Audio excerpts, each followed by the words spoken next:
Football Friday. It's your boy Dan Sileo. Hope all are having a spectacular day. How could you not? Such great games are going to be played on Saturday. And, of course, in the National Football League, Week 10 is here, and we are going to look at all those games. Hey, by the way, God, thank you so much for the content this weekend. I am so going for Aaron Rodgers versus Russell Wilson. It's like evil versus Mr. Do-Gooder. Holy cow, are they painted it this way. There he is, Russell Wilson. The media's golden child versus anti-vaxxer Aaron Rodgers. The devil. Oh, my God. He refuses. Oh, my God. I should go out. Hey, dear NFL shop, will you please allow me to buy a number 12 jersey? I am all over that, man. Anyway, we so hope you are having a great day. Thanks for everybody coming aboard with us right now. We got a lot to hit on. By the way, I'm going to do an impression. Before we get started, can I do an impression, please? Who am I?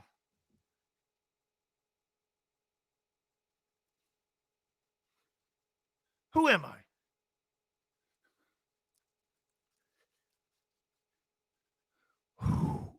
Who am I?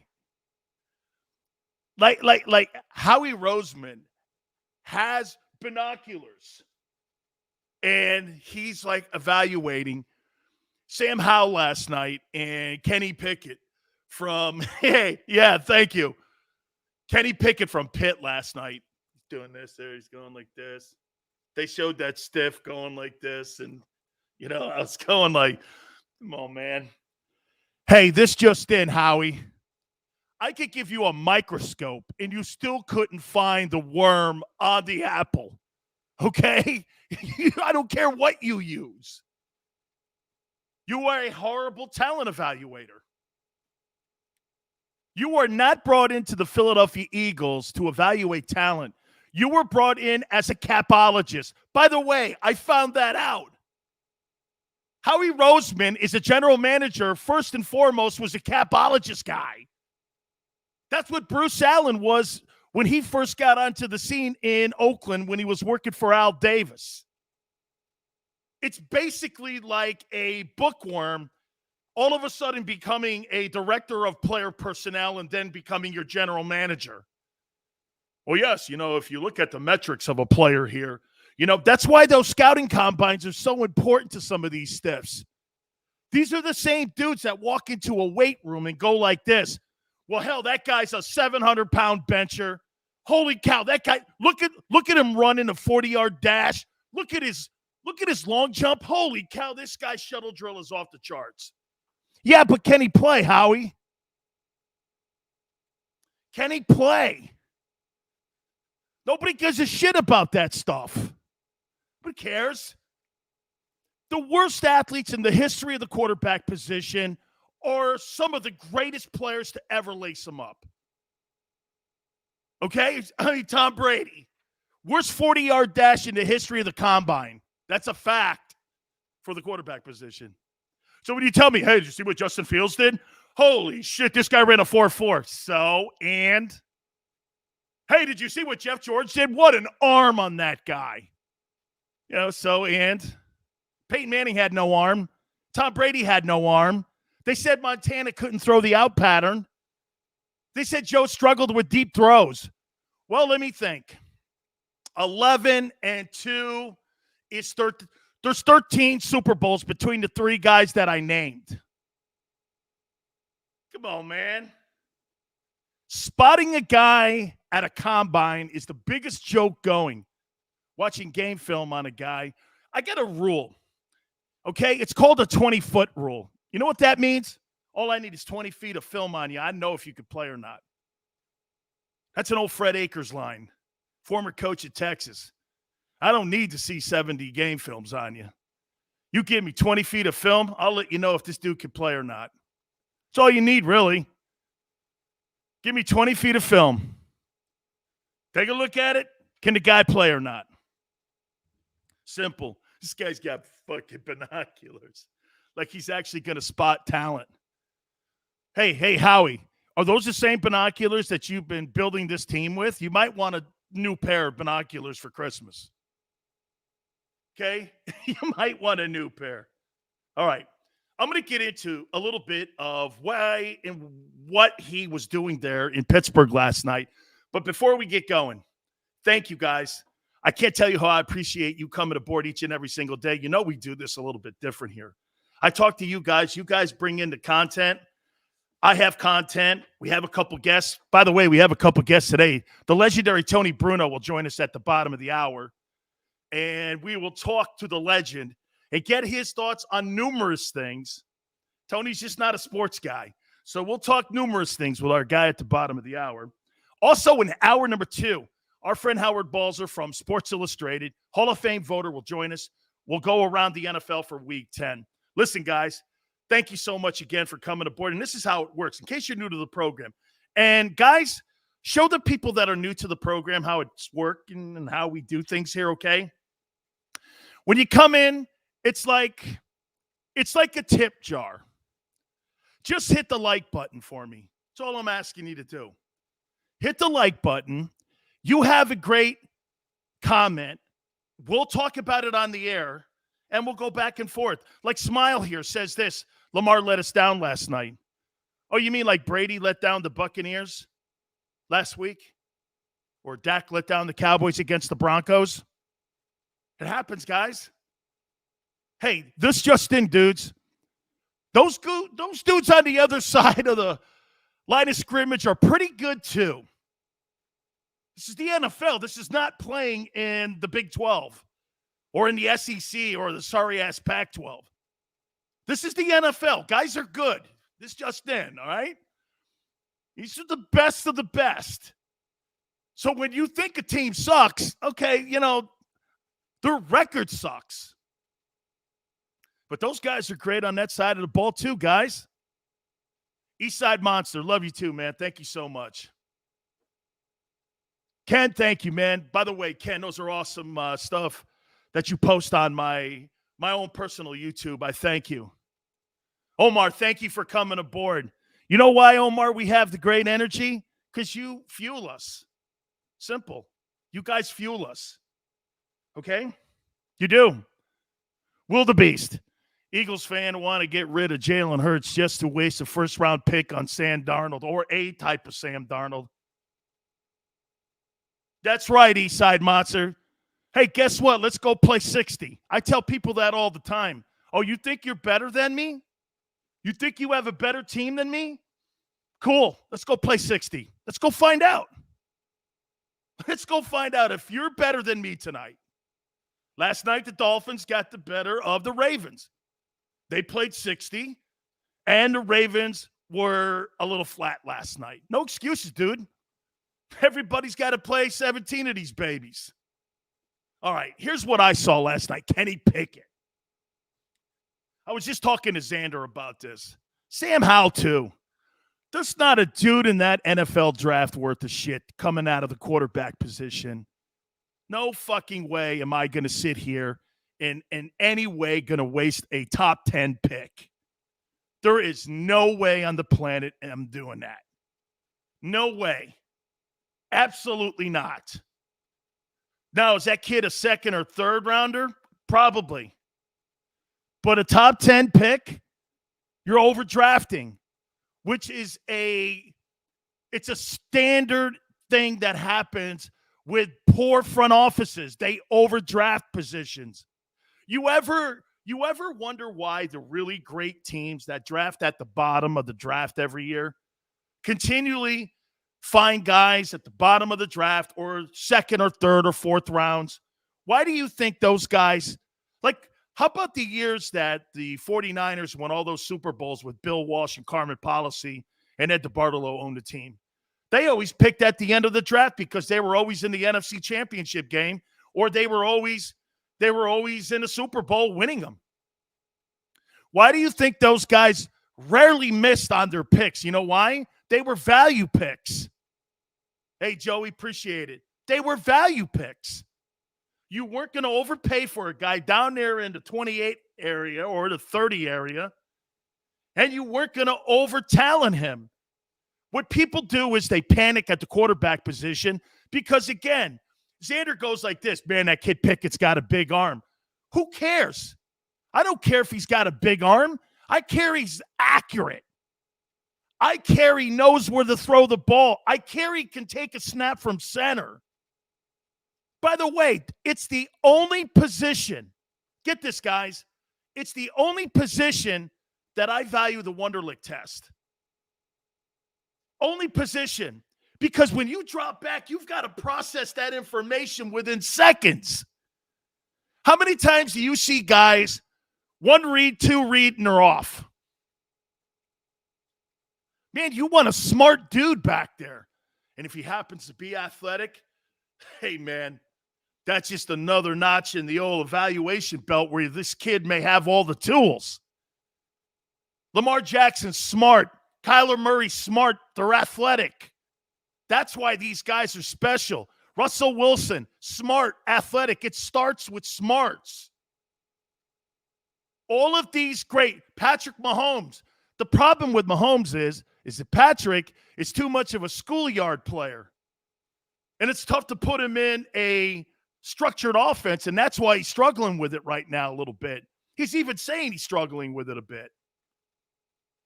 Kevin says the Steelers are gold standard of the NFL, having a great front office. No question about it. No question about it. Joey B says, breaking news in Denver. Pat Shurmur, the OC, is in COVID protocol and won't be calling plays on Sunday against Philly. That is a huge thing for Teddy Bridgewater. But Bridgewater's he is a professional. He'll be able to handle this. I like Teddy Bridgewater. I am a gigantic fan of Teddy Bridgewater.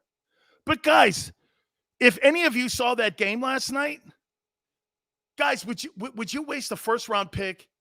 Okay, Easy Money says, Matt Corral, gunslinger. Okay, do you think the Eagles need a gunslinger? Or do they need a quarterback that knows how to move the chains? Tom Brady's not a gunslinger. Peyton Manning's not a gunslinger. Okay? Guys like Jake Plummer, Matthew Stafford, those guys are gunslingers. Brett Favre. If you look back at Brett Favre's career, would you not say this? Underachieved. Yeah, but Danny had so many records. Great. I'd rather have rings. Dan Marino. Wow. Man, did he retire with so many records. Yeah, how about all them records now? I said this a long time ago when I was doing sports radio in South Florida. Those records are like love. They're fleeting. All he has now is a gold jacket. Those records are all gone. All gone. All you know of Dan Marino now, he's a Hall of Fame football player that never won a Super Bowl. When he retired from the game, out of sight, out of mind. If I asked a 25-year-old kid today who Dan Marino was, he'd probably say this to me. Did he wear a face mask? Dan Marino. These guys are old news, dude. Here's where I'm going. There's not a guy who I saw last night in that Pitt UNC game or a guy that we talked about yesterday that I would sit there and say, I'm going to take and put on my football team and put him over Jalen. I'll keep Jalen. If those are my options, okay? If those are my options, I am sticking with Jalen Hurts. Are you? Jason says Jalen Hurts, smart quarterback. Jason, amen. Think about this for a second, Jason. Joey B, appreciate it, brother. Thanks for coming in. Let me throw you this about why Jalen Hurts is a smart quarterback. He goes from the Bama system to the Lincoln Riley system, and it was a seamless transition. Omar, think about that. Seamless transition. Bama, Lincoln Riley, goes in. First, he goes into the Doug Peterson offense. Then he has to learn a brand new offense again with Nick Sirianni. Guys, think about that for a minute. Look at what Jalen Hurts has done over the last 5 years. Okay? He's learned and did learn the Bama system. the Oklahoma system, Doug Peterson's system, Nick Sirianni's system. That's 4 systems, roughly in about 5 years of play. 4 different coaches. So when you say to me, what's the upside for Jalen? He's had no stability in his career whatsoever. He's had no stability. Do you know that Peyton Manning had Tom Moore, the offensive coordinator in Indianapolis, for over a decade? Nothing changed. Whether you had Jim Morris Sr. or you had Tony Dungy or you had Jim Caldwell or you had any of those guys, it didn't matter. But Peyton Manning had the same offensive coordinator and pretty much the same offensive line with Jeff Saturday. Okay? Pretty much the first 10 years in the first decade of his career. When you show up to work and you know that you are being asked to do this, you know what the game plan looks like. I can't tell you that when you have that kind of stability, you know what's being asked of you when you show up to work every day, what a big deal that is. When you show up to work in some of these places that have knee-jerk reactions, it's always, how about this? It's always an unhealthy environment, isn't it? You know what I'm talking about. You had a boss for a bunch of years, and all of a sudden that guy's no longer there. You got a new boss. Then they end up in a couple months moving him out. Before you know, you got 3 bosses in the last 6 months. The department's in chaos because there's no way of doing things. That's what a lot of NFL teams and sports teams go through also, just like in business. That's why if you're going to move off of Jalen Hurts, you better make this guy be the guy. Okay? When you moved off of Doug Peterson, Nick Sirianni, really? Okay, well, you must have a lot. You must think there's more upside with Nick Sirianni as the head coach than you had with Doug Peterson, even though Doug won a Super Bowl. And get this. Do you know what Doug Peterson's ceiling was? A Super Bowl championship. You know what Nick Sirianni's ceiling is right now? Planting flowers. Okay? His signature win right now is Atlanta. Not looking all that bad, actually. It's Atlanta-Dallas this week. And I actually think Atlanta is going to give the Cowboys a game this week. It's going to lead me to a question here for you guys here in a second as well. By the way, bottom of the hour, the legendary Tony Bruno is going to join us.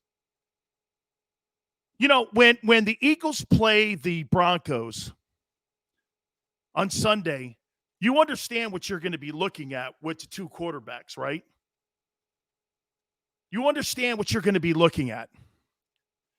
Teddy Bridgewater is the benchmark in this league for every team. And you're saying this. What do you mean, Sills? Isn't the benchmark somebody like Aaron Rodgers? No. The benchmark is Teddy Bridgewater. Why is that the benchmark in the NFL? Teddy's a heck of a player. But there's always this. Yeah, but can I win a Super Bowl? And is he the guy I want to be, the face of my franchise?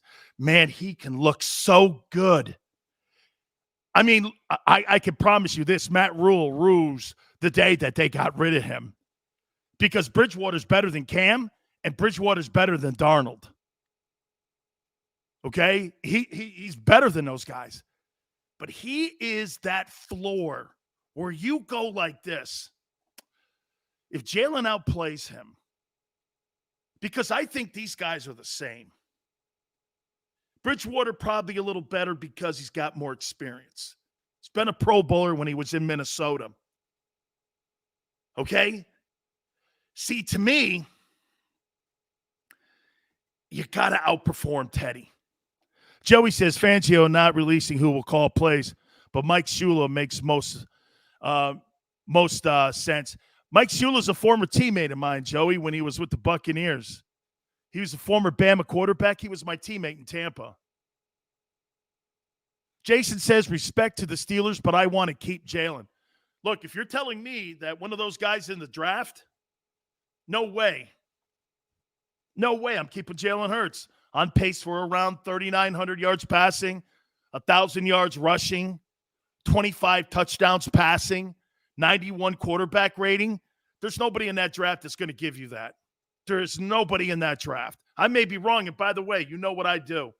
If I turn out being wrong on it, I will come and have a come-to-Jesus conversation with you and say that, hey, man, that kid Pickett's great. I don't see it. And Xander liked him. There's a lot to like about him. Remember something in college, though, friends. In college, they tell you where to throw the ball. In the NFL, you have to know where to throw the ball. It's on you. It's the complete difference in the game. So when you get to the line of scrimmage in college, you see those guys looking over there on the sidelines, and they've got those sheets up in the air like this, and they've got those fake calls over here on this side. They're telling you where to throw the ball. In the pros, when you walk to the line of scrimmage, first you spot the free safety. Then you have to spot what they're in. Are they in a wide 9 or are they in a 43 or 34 to set your offensive blocking schemes? All of that has to be you. They give you a parameter on what to play. The quarterback's got to figure it out. That's why you get 25 seconds. By the time you do this, watch this.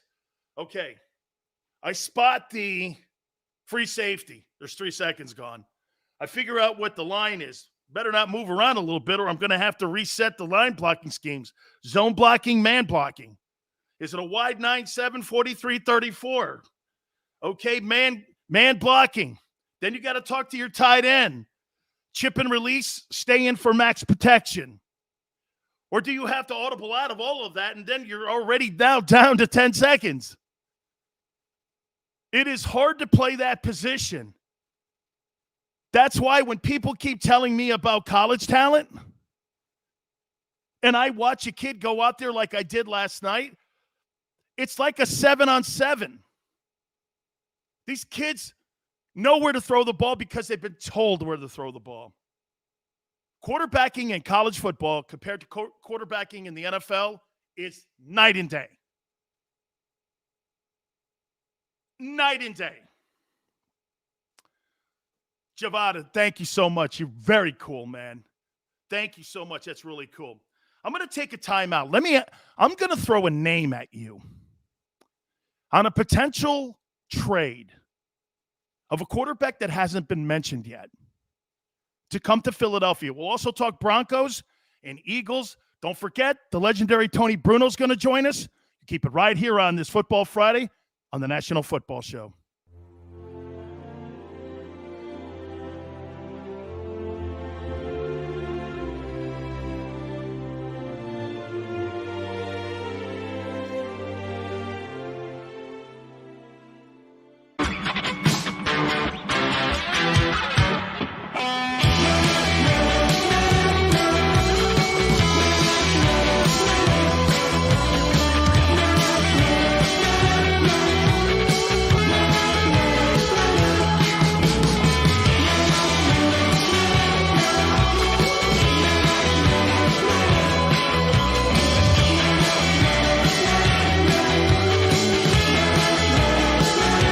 At Stateside Vodka, every new customer gets the world's best rocks glass, free.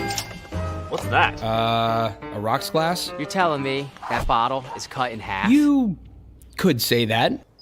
Holy shit. And you're telling me I can get one of these glasses for free? That's right. One free rocks glass per customer with each first-time purchase of Stateside Vodka. So good, it just disappears.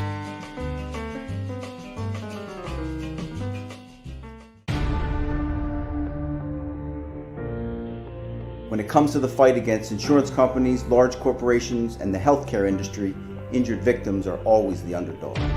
But that doesn't worry us. At Messa & Associates, we're an injury law firm from Philadelphia, and we come to fight. Our clients know that they've got representation with a chip on its shoulder, and it's the same chip that makes Philly the toughest city in the country. Call 215-568-3500 or visit us online at messalaw.com. Messa & Associates, the toughest injury firm in Philadelphia. Basketball is part of how we grew up in this city, and every morning, IBEW Local 98 members take their best shot building this city rescuing our community from decay and inspiring the young men and women of the region to take pride in who we are, like the Hawks who will never die. Local 98 member, love tradition. John Doherty, business manager of Local 98, says it this way: the best way not to forget where you come from is to never leave.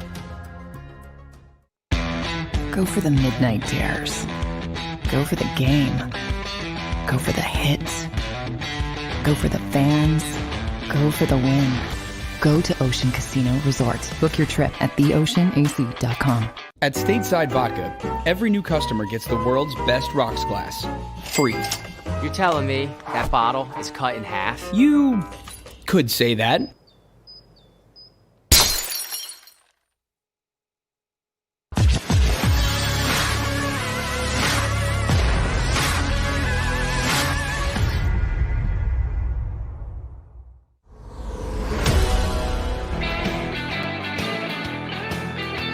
Welcome aboard the National Football Show. Your boy Dan Sileo here. Tony Bruno's going to join us in a few minutes. Get his thoughts on all the things going on in the world. I don't know if you guys are watching that Rittenhouse trial and what is going on in that case, but then you get an idiot like LeBron James posting something obnoxious about the kid's fake tears on the stand, this and that. It's not the point. It's not the point. There's an asshole that will back Jesse Smollett. Is that his name? And not even know the facts. Guess what, guys? I thought that guy shot 2 black kids. That's the way the media painted it to me. I don't even know how this thing turned into a racial trial. And I'm sitting there going like this. What? Crazy how the media is today. That's why I'm suspect of anything now that's going on. I'm suspect. How about this? I really have it now where, for me, I watch the news kind of with the sound down, just like I watch sports now with the sound down and the volume down. I think that's a heck of a name for a show. Volume down. Because then you can make your own assessment. You can make your own judgment. You can get your own information. People today, you know what the internet has done? It's made us lazy because we don't do our own homework and we don't do the due diligence that we need and it takes to read stories. We're headline readers today. It's just crazy, man. I mean, we just read a headline that's sitting there on Twitter or something, and then guess what? At the end of the day, we'll sit there and we'll go by that headline, no matter what is under that headline. Sports, it's now becoming also part of the lamestream media and how they cover things. It's pretty remarkable, man. Journalism is clearly lost. Now, again, I've never been a journalist and I don't ever want to be considered one. I used to tell people when I first initially got into this, I'm not a journalist. I don't want to be the guy with covering both sides. I have an opinion. I'm more of an opinionist. Okay? That's what I am. I see something and I have an opinion on it. Okay? That's all it is. And boy, by the way, at the end of the day, get this. All of us can have opinions, but we'll all shake hands, hit the like button, and we'll roll out of here. All right. I'm going to throw a name at you guys.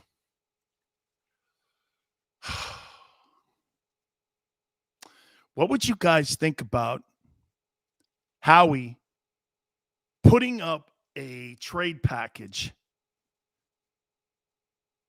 for Matt Ryan? How would you like Matt Ryan as a starting quarterback for the Eagles in 2022 and going forward, maybe the next 5 years? Would you want Matt Ryan? His football team is 5-4 right now. It's been to a Super Bowl. If I'm not mistaken, I think he's a PA kid, right? Jason says no thanks.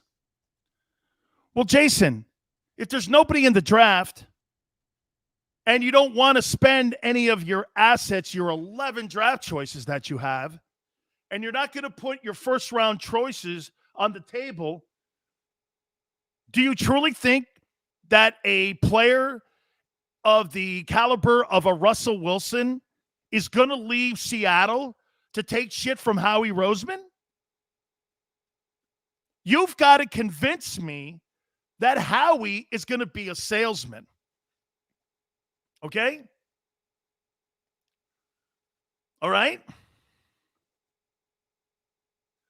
All right? Tell me. Okay? You've got to make it very clear when you're going after Aaron Rodgers or Russell Wilson that you're willing to spend whatever it takes to put players around him. Hey, Aaron Rodgers had Mike McCarthy fired. Rodgers was right in the end to have McCarthy fired. Rodgers has won 33 of 40 games with Matt LaFleur as the quarterback. Okay? Of the quarterback, and he was tired of Mike McCarthy. How are you going to convince one of these elite guys to want to leave their place and come and play in Philadelphia? What are you offering? I think that's a really great question.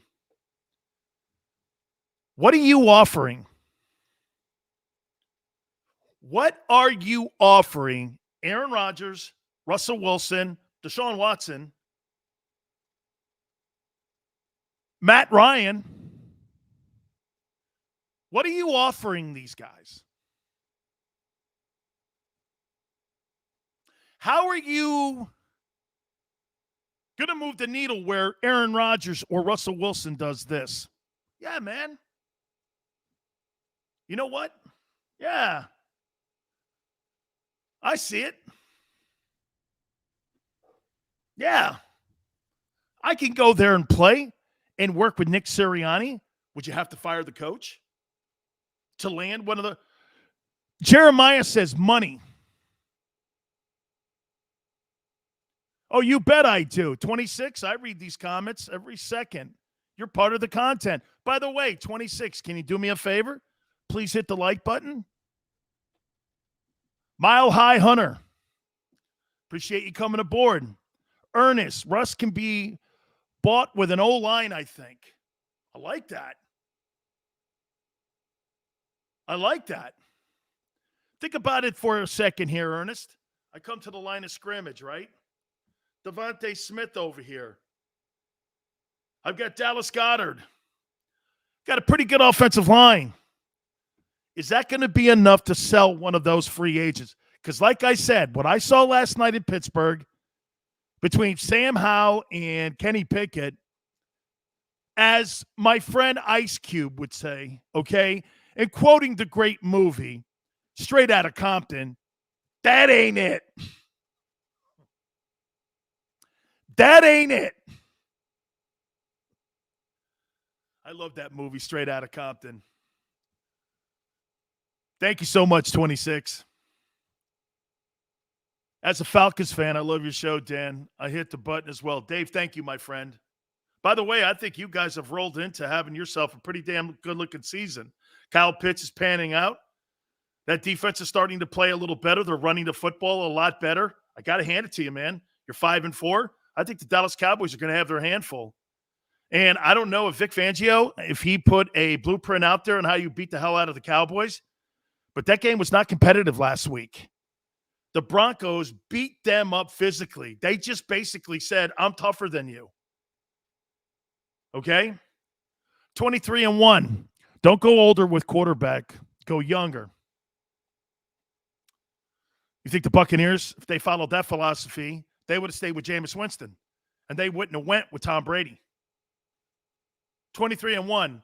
So you would rather go with Justin Fields over Aaron Rodgers or Zach Wilson over Russell Wilson? Really? Not me. This is about winning a Super Bowl today.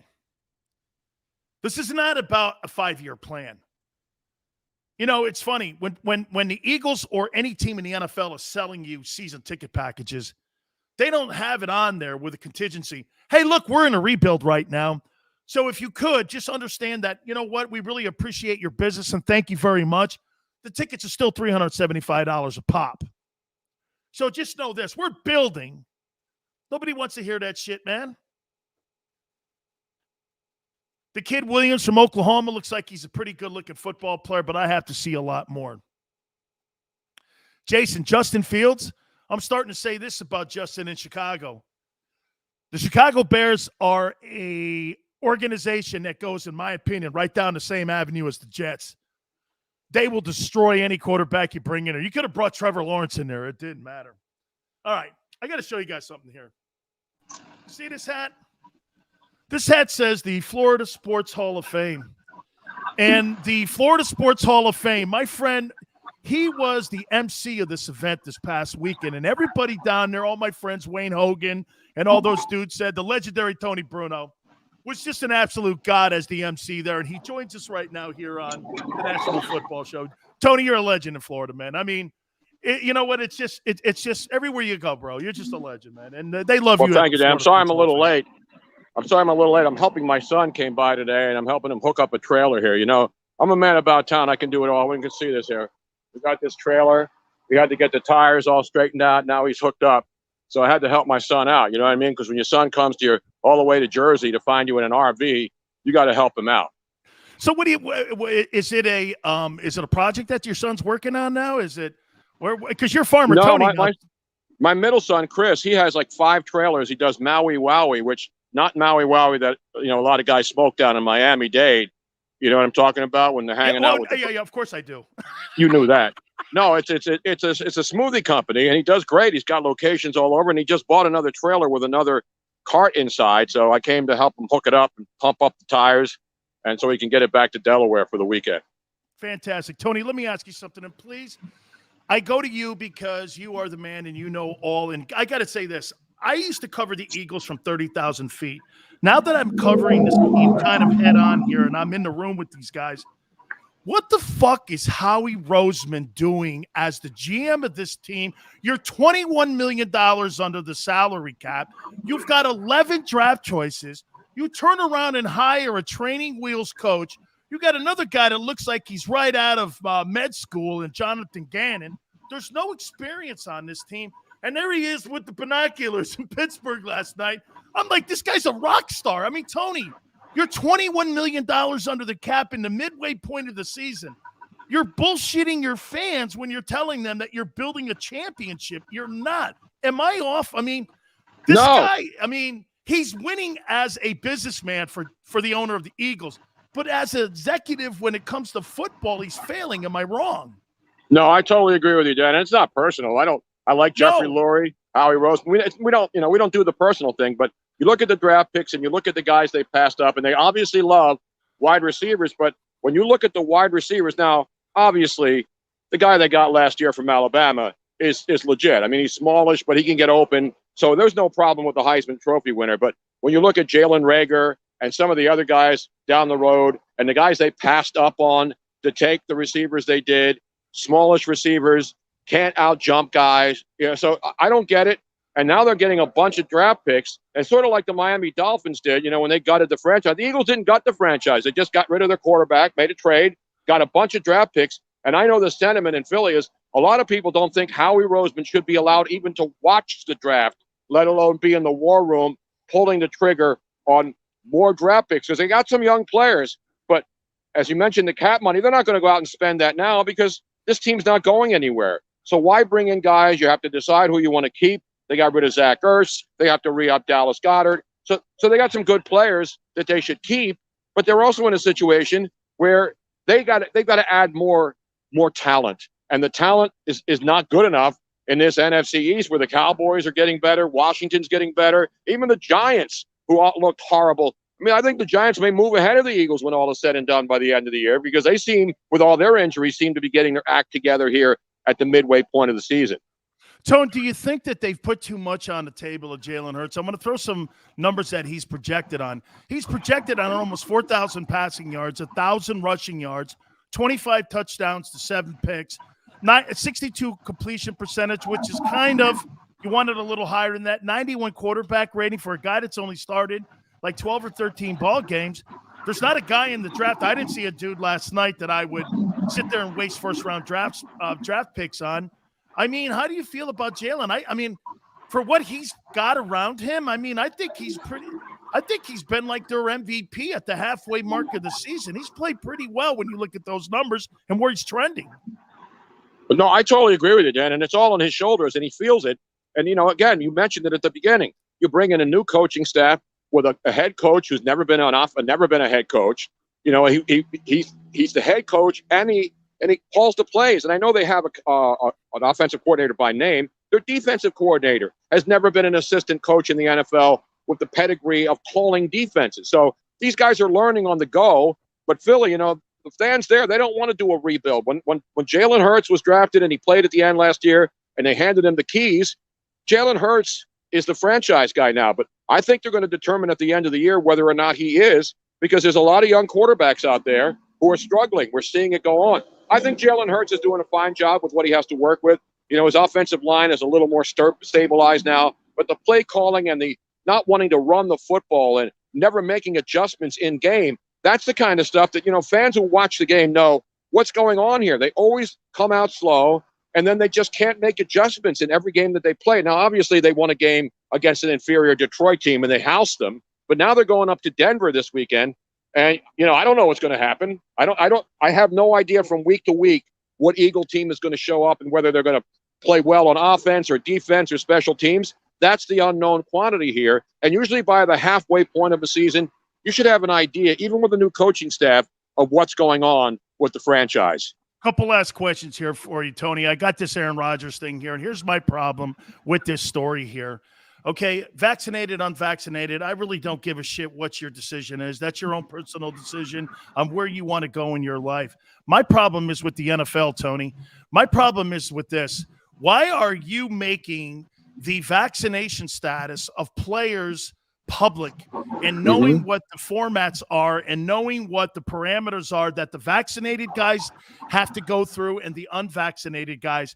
You're really pseudo telling the media people which people aren't vaccinated and which people aren't vaccinated. And then the media sits there and beats the shit out of them, Tony, because, again, you pick a side of the liberal media is going to go after guys like Rodgers. Yep. That's my bitch about the whole thing. How do you see it like that? Well, there are a lot of unvaccinated guys in the NFL. Like Carson Wentz, he wears a mask after the game. And obviously, they don't have a problem in Indianapolis with their quarterback who's been playing well. To me, you're seeing what's happening. The Minnesota Vikings have players now who are vaccinated.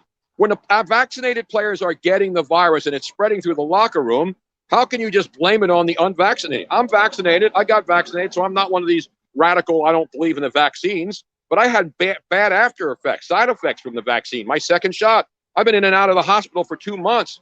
Luckily, I'm starting to feel better finally, and I didn't die. And I know that's important. But being in hospitals and having all these tests, because the vaccine doesn't work the same on everybody. And the Aaron Rodgers obsession is absurd. He had guys on his own team, coaching staff guys, who were tested positive and had to sit out, and he went out there and played. So they went out there and played without him, and Jordan Love showed that he's not really an NFL quarterback. So I don't know.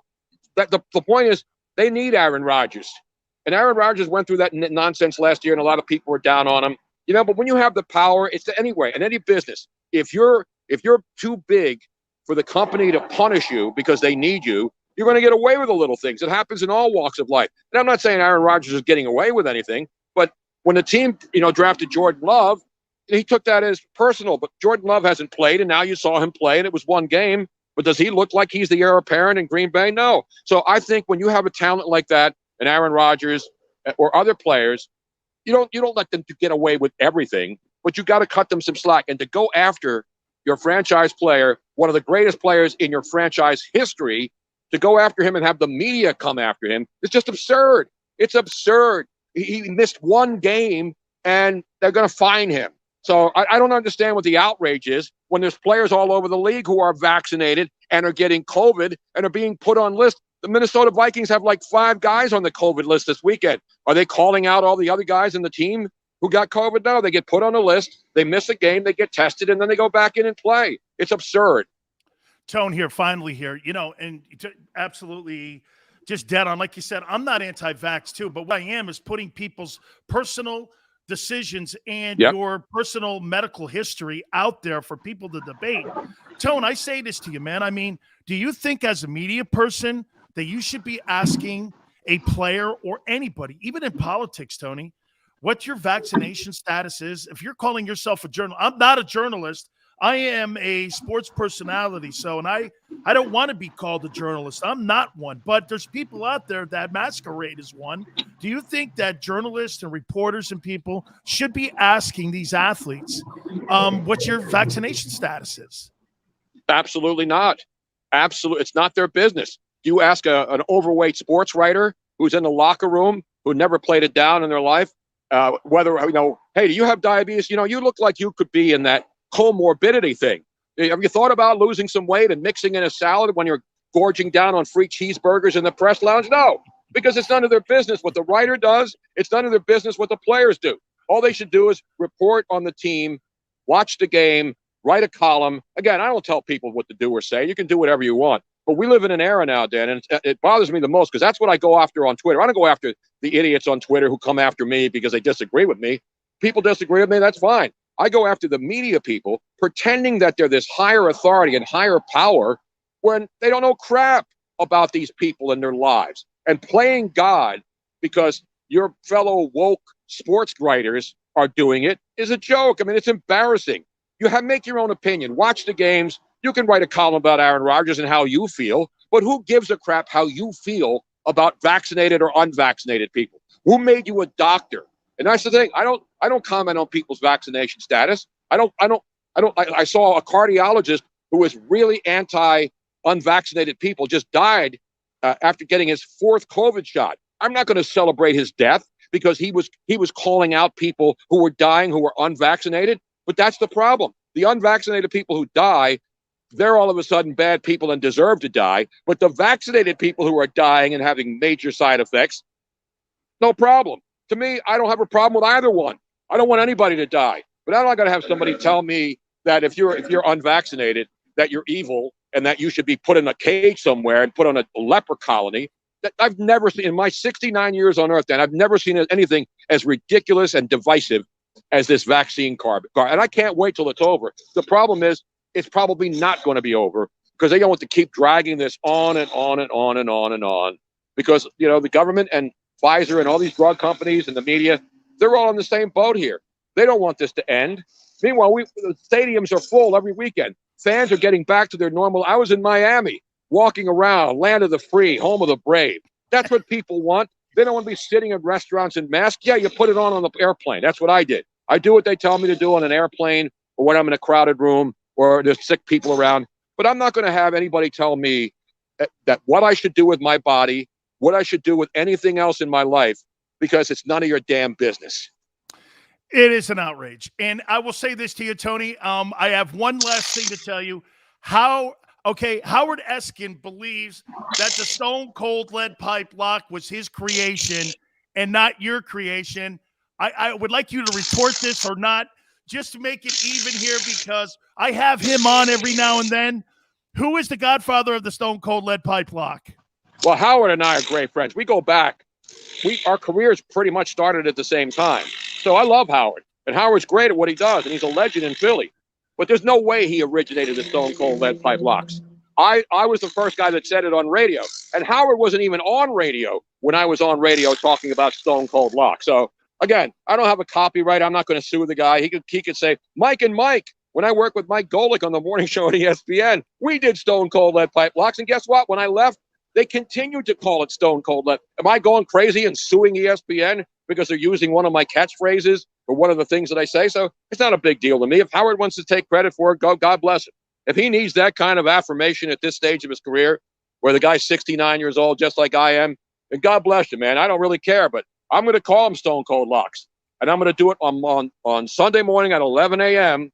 Eastern time when I get together, as I do every Sunday, for the original Stone Cold Lead Pipe Locks with the legend himself, the Philly Godfather. You know the Philly Godfather, Dan. Legendary. So he and I get together every Sunday morning and we release them. Stone Cold Lead Pipe NFL Locks. I will be watching, my friend. I love you. Go back to helping your son. Thank you so much. And Tony, hey, by the way, I'm so happy to see that you're back healthy again. And I knew there was something wrong. And you know how I feel about you, brother. I love the shit out of you, man. I'll catch up with you later, Tony. Thank you so much, brother. Thank you, Dan, and all the Kane fans down there, Kane Nation, hanging out, smoking cigars the other night with Hall of Famers and all the Hurricane fans. They know, they remember Sills. They remember Big Sills. And Ed Reed said he's taken over down there. There's no way the University of Miami should go 20 years between national championships, Dan. No way. Ridiculous. FSU Miami this weekend too, Tony. And Ed was a great football player. Thank you, T. All right, Dan. Take care. You got it. That's my friend Tony Bruno. We'll take a quick timeout. Back to you. Keep it right here on the National Football Show.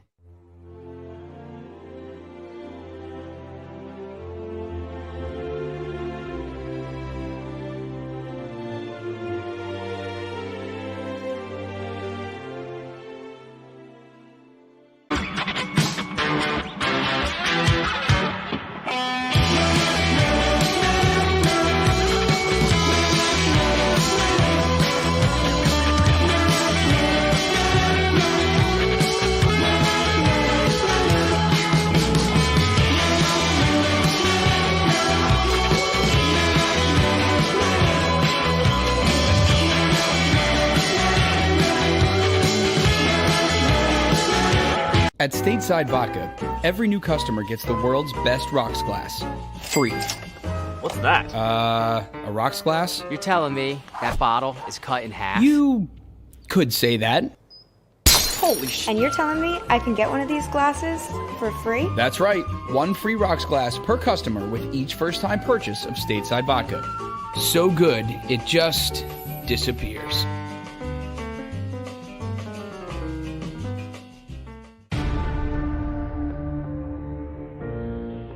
When it comes to the fight against insurance companies, large corporations, and the healthcare industry, injured victims are always the underdog. But that doesn't worry us. At Mess & Associates, we're an injury law firm from Philadelphia, and we come to fight.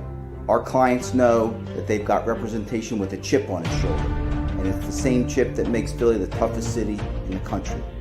Call 215-568-3500 or visit us online at messalaw.com.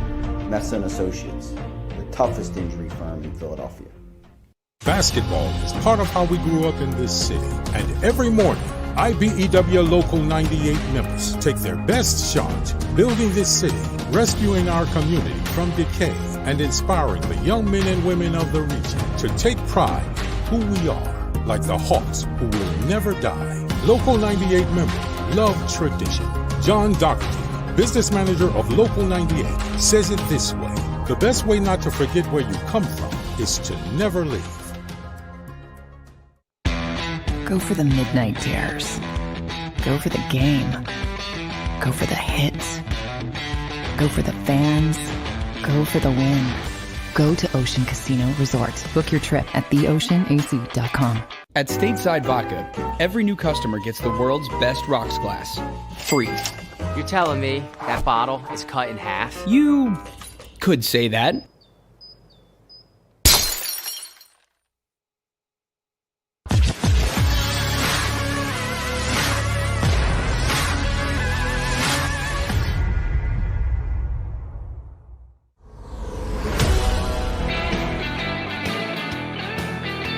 Welcome back. National Football Show. Love talking to Tony Bruno.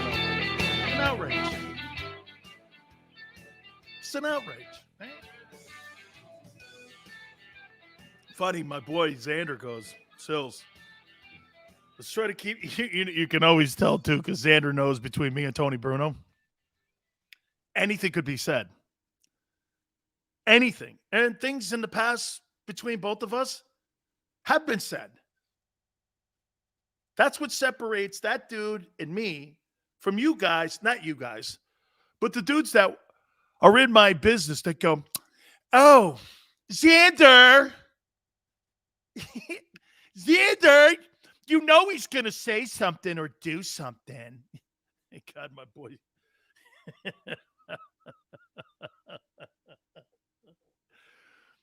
My boy Xander, though, man. Sills, let's just try to keep it on the Amtrak tracks. You know what I mean here?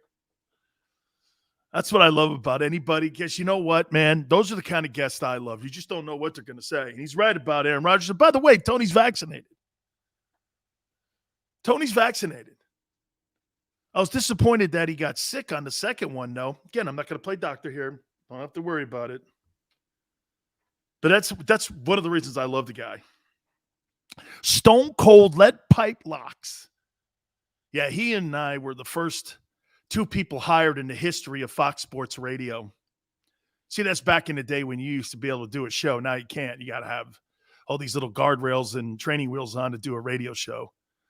Sucks completely. That's why Joe Rogan and Adam Carolla are destroying people right now. And that's why all the advertisers jump on them because, okay, it's compelling content. It's good content. You know why it's good content? Because they say whatever's on their fucking mind. I'm just sitting around looking around going like this. Now, there's parameters. Everybody knows. We work in the liberal media, so you got to kind of like lie a little bit. Or be creative. Seriously. You see what liberal media people want you to do if you're going to be kind of a conservative in the way that you talk? Just manipulate your content a little so that it fits with a liberal platform, and we'll let you do it.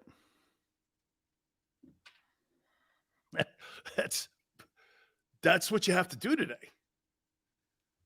Okay? You have to know the game. Some people don't know the game. And, you know, those are the people that pretend that their egos are bigger than the game. Just like in the NFL. Ask Colin Kaepernick. They'll replace your fucking ass in a minute. Think the NFL gives a shit who you are? You better be somebody like Aaron Rodgers or Tom Brady for them to give a shit. You're Colin Kaepernick. You're Tim Tebow. You're any one of these other dudes. Flee on the back of a pig's ass. Nobody cares. Nobody. Man, you guys have some problem in Philly. I hate to do this to you guys. I really do. But guys, guess what, man? Your problem's not going to fix itself. Okay? It's not because Tony even just said it too. Bro, your GM, man. Watch this. I'll say this to you. Of all the people that are in the NFL today, Howie Roseman's probably the best general manager in the league.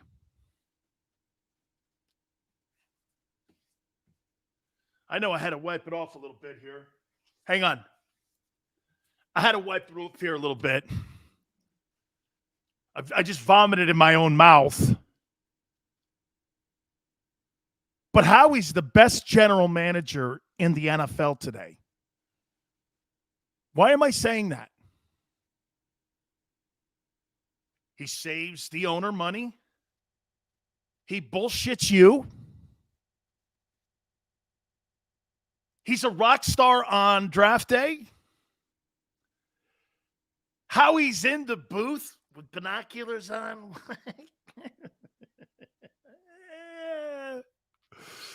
That was some scene. That was some scene watching him with those binoculars. Was he watching, like, the cheerleaders on the sideline? That's what I'd be doing with the binoculars. Holy shit, she's got great legs. Look at her. Maron to me. Oy. That's what. Oh, yeah, there's a quarterback over here. Well, he looks like a third rounder. I already know this. Where's that cheerleader on the pit squad? There she is. Binoculars. You need binoculars to watch a kid? You got to be kidding me, correct? Dude, it's a show, man. I don't want to know who the fuck my GM is. I don't want to know any of that. I don't want my GM being a bigger star in my building than my head coach. Nick Sirianni is the equivalent of Mike McCarthy in Dallas. The only difference, though, is Mike's got a Super Bowl ring. And that's probably the only reason he's the head coach of the Cowboys. Yeah, watch out, Eddie, on the oy vey. In some places, they don't like that being said. I don't know. I don't know either, man. Somebody got mad at me one time when I was doing radio in South Florida, and I said oy vey, and I'm like this. What? Are you kidding me? Yeah, so this weekend, Jalen versus Teddy.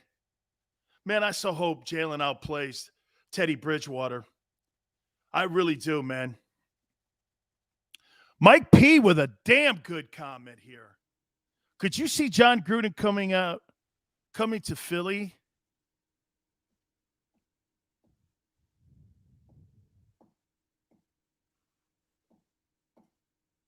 John Gruden coaching the Eagles. I'm in. Hey, if Joe Biden can call Satchel Paige a Negro at Veterans Day at the Unknown Soldier yesterday, what a disgrace that was. Really, dude? Really? You use that word still? There's something wrong with that guy. John Gruden, head coach of the Eagles. I don't know why. Hey, I don't know why I like that. Joey B says Gruden would sell out every game. Oh, my God. Could you imagine John Gruden, the head coach of the Philadelphia Eagles? Man, would I sign up for that? Hey, Carl says Howie needs to go back to being an equipment manager. All right, I'm going to tell you who I'm going to take in this Eagles-Broncos game. I'm going to tell you how close it is. I'm going to tell you what they have to do to try to get this win. We got a whole bunch of stuff to hit on, too. Howard Balzer. We'll go around week 10 of the National Football League. That'll be at the bottom of hour number 2. You keep it pinned right here on the National Football Show.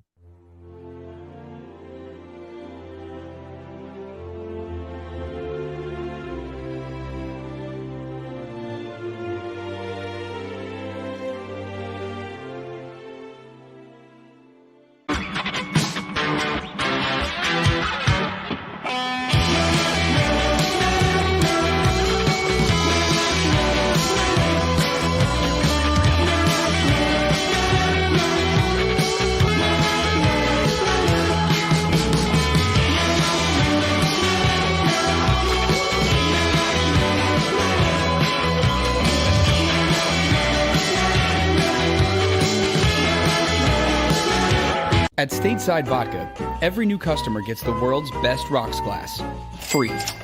What's that? A rocks glass? You're telling me that bottle is cut in half? You could say that.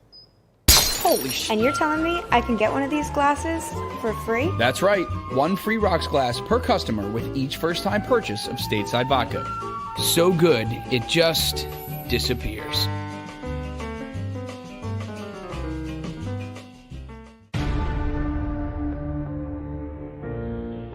When it comes to the fight against insurance companies, large corporations, and the healthcare industry, injured victims are always the underdog. But that doesn't worry us. At Mess & Associates, we're an injury law firm from Philadelphia, and we come to fight. Our clients know that they've got representation with a chip on its shoulder, and it's the same chip that makes Philly the toughest city in the country. Call 215-568-3500 or visit us online at messalaw.com. Mess & Associates, the toughest injury firm in Philadelphia. Basketball is part of how we grew up in this city, and every morning, IBEW Local 98 members take their best shot building this city, rescuing our community from decay, and inspiring the young men and women of the region to take pride in who we are, like the Hawks who will never die. Local 98 members love tradition. John Doherty, business manager of Local 98, says it this way: the best way not to forget where you come from is to never leave. Go for the midnight dares. Go for the game. Go for the hits. Go for the fans. Go for the win. Go to Ocean Casino Resort. Book your trip at theoceanac.com. At Stateside Vodka, every new customer gets the world's best rocks glass, free. You're telling me that bottle is cut in half? You could say that.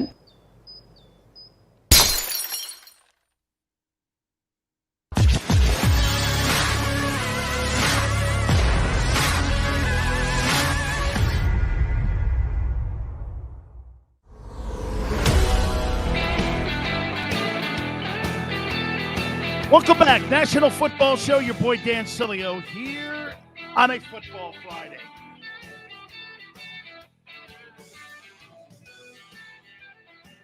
John Gruden to the Eagles as your head football coach.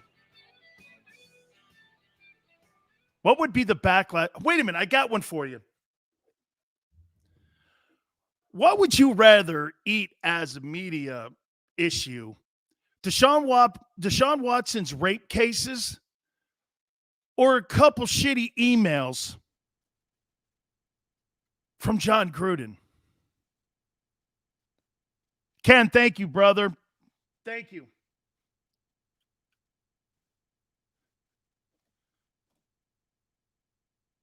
What would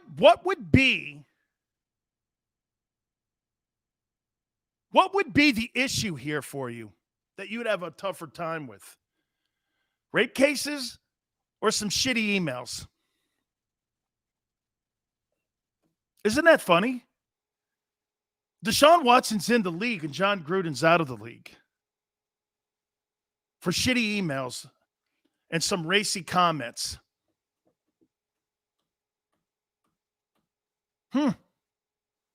So you can rape a woman, allegedly, and you can still make your $38 million. You can be in a conversation to be traded, but if you have emails that were found by your own league that you work for, who threw those out there into the public, for whatever reason, the NFL did this. The NFL did this too. To smear John Gruden. Why? And I still can't get my head wrapped around that, why they would do that. This was a league investigation. John Gruden is been smeared by the NFL. His own actions too. No getting around those crappy-ass emails. Can't talk like that, dude. But then again, the president of the United States called Satchel Paige a Negro today. Or yesterday, excuse me. Thursday. At the tomb of the unknown soldier. So why is it okay for Joe Biden to do it, but John Gruden does it? John Gruden is thrown out of the NFL, but we just give senile Joe an old pass here. Man, we live in a crazy time. Okay? I couldn't believe he made reference to Satchel Paige on Veterans Day. I could not. I could not believe that. Use the word Negro. I don't think I've ever used that word to describe anybody on the planet. John Gruden's out of the league, though. Just saying, Mike and Mike, again, I'm trying to figure out. See, then again, there are no guardrails in this conversation, just like in the vaccination conversation. So that's why my boy Xander's right. You know why? When you go down these lanes, dude, end of the day here, man, you know what? You know, quite frankly, guess what, dude? There's no end and off-ramp to these conversations. So why bring them up? Xander's right. Why bring these up? Okay, why bring them up? There's no debating this stuff. So yeah, John Gruden, would I love to have him as my head football coach? You're fucking right, I would. I know John. Would John be great in Philly? He'd be sensational in Philly. But you can't have a guy writing crappy emails, but you can have the president of the United States dropping a reference on Negroes. Okay, but that's okay. Or a guy who's accused of raping 23 different women. Allegedly. Okay. Hey, I'll tolerate that. I'll tolerate that. Oh, it's only allegedly, Sileo. Let's get your shit right here. And old Joe, he didn't mean anything by it. You don't really think Joe's a racist? No, I don't. I just think he doesn't know what he's saying sometimes. And I think Joe is, what do they call that thing? He's a product of that white privilege thing that you guys talk about all the time. Because that's his verbiage. It's funny. No Americans today talk like that, except guys from his era. Nobody talks like that. Nobody uses the reference Negro. Jesus criminy. What do you think? We're back in the 30s? Nobody talks like that. It's so insulting, too. All my friends that I grew up with and all my friends that I played with, that's so insulting. That, you know what? To me, that word Negro is probably more insulting than any word you could probably use because it's such a stereotype. It's like calling an Italian a Guinea or something, or an Irishman a Mick. Those are also stupid. Let's move on. I'm sorry. Apologize, because Xander's right. There's nowhere to go with that. I guess the conversation with John Gruden. Yeah. Look, hey, East Camden. I'll take Gruden over Sirianni in a heartbeat. Right? Hey, look, we have a really good chance here. The NFL's front office and people on Park Avenue's head would spin. And for the record, Howie Roseman and Jeffrey Lurie, they don't have the balls to do something like that. They don't have the balls to do that. That's something like Al Davis or Jerry Jones would do. That's not something that the owner of the Eagles is going to do. He's got no balls because he shows it every day when he talks about the fact that he doesn't spend any money. And then he turns around and tells you this. Hey, we're trying to win. No, you're not, dog. Wow, 26 with a whammy. I'll take Jay Gruden over Sirianni. I actually think Jay Gruden is a good coach, and he is a dear friend of mine. Philip says, what are the odds Gannon runs a soft defense on Sunday? Way to bring me back to center here, Philip. I tease coming into this block. Eagles and Broncos. That's your Sunday appetite. Okay? Xander throws something up there at me. Love it. Way to go, Philip. Put us all back on track here. Here's what goes down. Boy, I'll tell you, if you saw that game film, what they did to the Dallas Cowboys, and then you remember what the Eagles had done to them by the Dallas Cowboys, you may be in for a game. And you better have your chin strap on. You better have all your pads secured because that Bronco team has decided to do this. We're going to beat the shit out of people. This is going to be a physical football game. And you know what, folks? I think that matches up with the Eagles. Because if the Eagles keep their shit together and they don't get soft in their play calling and they act like they have been over the last couple of weeks and they run the ball, this game will be a fourth quarter game. If they start thinking that they're a pass-happy football team again and they start dropping back and they start doing those stupid-ass RPOs, they're going to get fucking hammered. Here's what I would do. My punter's going to get a lot of work this week. I don't give a shit if my play calling leads me to on 3rd and 10 running the ball. I'm going to do it. Because you know what that's going to do in the fourth quarter or the third quarter? That's going to give Jalen an opportunity to find Devontae Smith. Here's the problem with the philosophy of Nick Sirianni. They try to establish Devontae Smith early, and the other teams know he can't because he's not an accurate enough passer.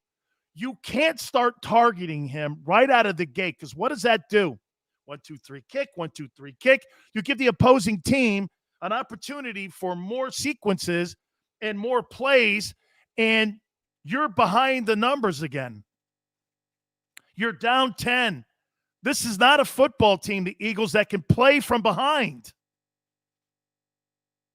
It's a garbage team when they're behind. You see garbage yardage. You see garbage scores. You start to see all that shit. They've got to keep themselves in the game in the first and second quarter to make it a game. Hey, and when you go to Denver, let me put this here to you too. That's a thing. I've played in Denver twice. I have never in my life struggled more in my life with that altitude. And I mean it. It's a thing. Cold. The air's thin. It's a thing. It's a home field advantage. It is a big deal, dude. So to me, run that fucker. Even if you've got a punt and it's 3rd and 10, run the ball, man. Keep that clock going. Don't stop the clock. Don't give, because this is what the Broncos are going to do. The Broncos are not going to go out there and throw the ball 50 times. The Broncos are going to go out there and run that ball right down their throat. And that front seven better get their shit together because they're going to be tested by that Bronco team. That Bronco team found some magic last week. And after they got rid of Von Miller, that football team decided to go like this. We're going to go play some football. Jeffrey, did you like Gruden OC in Philadelphia? Yeah, and get this, Jeffrey. Ray Rhodes hired him, a black coach. So Ray Rhodes is one of the absolute greatest dudes you can ever be around in your life. Remember that, Jeffrey? Ray Rhodes hired him. Ray Rhodes, former NFL Coach of the Year, hired John Gruden as the offensive coordinator of the Philadelphia Eagles. Yeah, I did. I was in the room when he was interviewing with Al Davis, and he was drawing the plays up to become the head coach of the Raiders. Ask Amy Trash, she'll tell you. I was in the room, part of the evaluation process that John Gruden got the job with the Raiders the first time. That's a true story. That's a true story. Al Locasal was in the room, myself, Al Davis, Amy Trask, and John Gruden. And I sat in there. I didn't say anything. And then when everybody left, they asked me a question. They go like this: what'd you make of John Gruden? And I went like this. He's got a very complex offensive playbook. However, he fundamentally wants to spread you out right away. He's got 5 really key plays he likes. But what he does is he disguises a lot of his plays off of different alignments.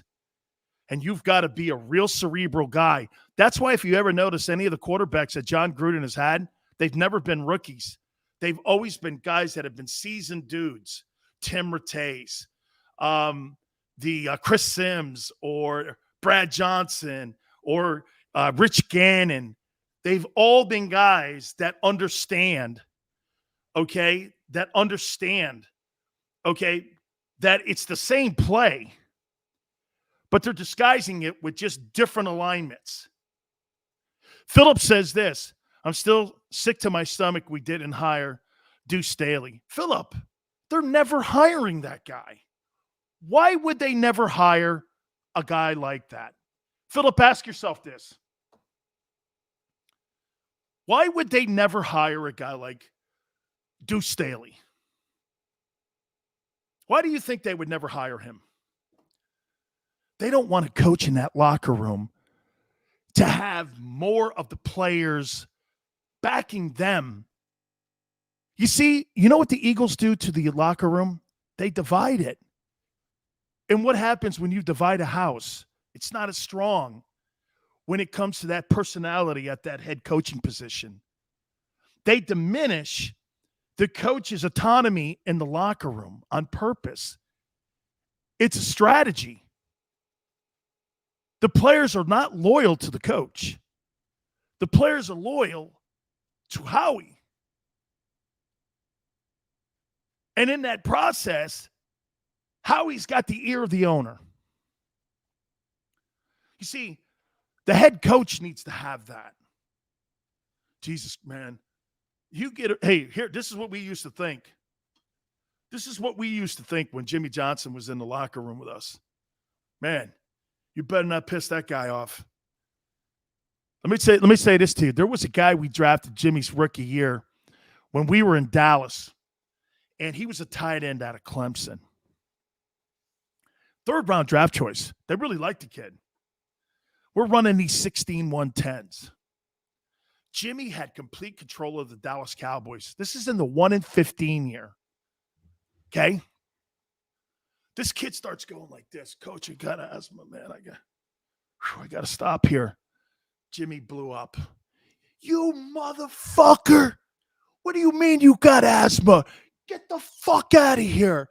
There's the asthma field. He's pointing outside the facility. You go run your fucking 16-110 somewhere else because you're not fucking on this. He cut him.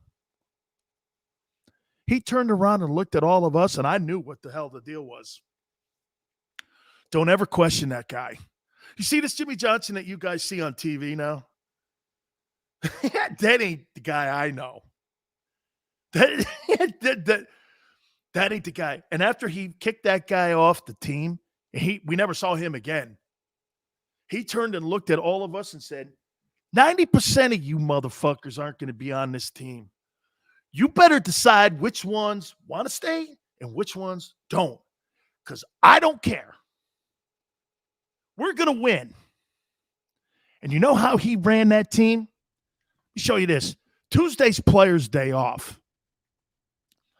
Jimmy would bring in 20 free agents or guys who were cut and working them out to Cowboy Complex.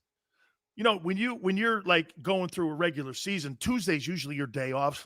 And if you need any treatment, you show up to the facility, get a hot tub, get a rub down, whatever. You know, if it's just whatever. You go in there and you work out. There's 20 dudes in there working out. Finally, someone asked Jimmy, Coach, why so many guys? He goes, we haven't won a fucking game yet. You think I'm happy with the guys we have in the building here? Hey, when I can replace your asses, I will. It went from 1-15, 20 guys. Then the next year was 7-9. Went down to 10 guys. Then it went to 11-5. It went down to 5 guys. And they won the Super Bowl.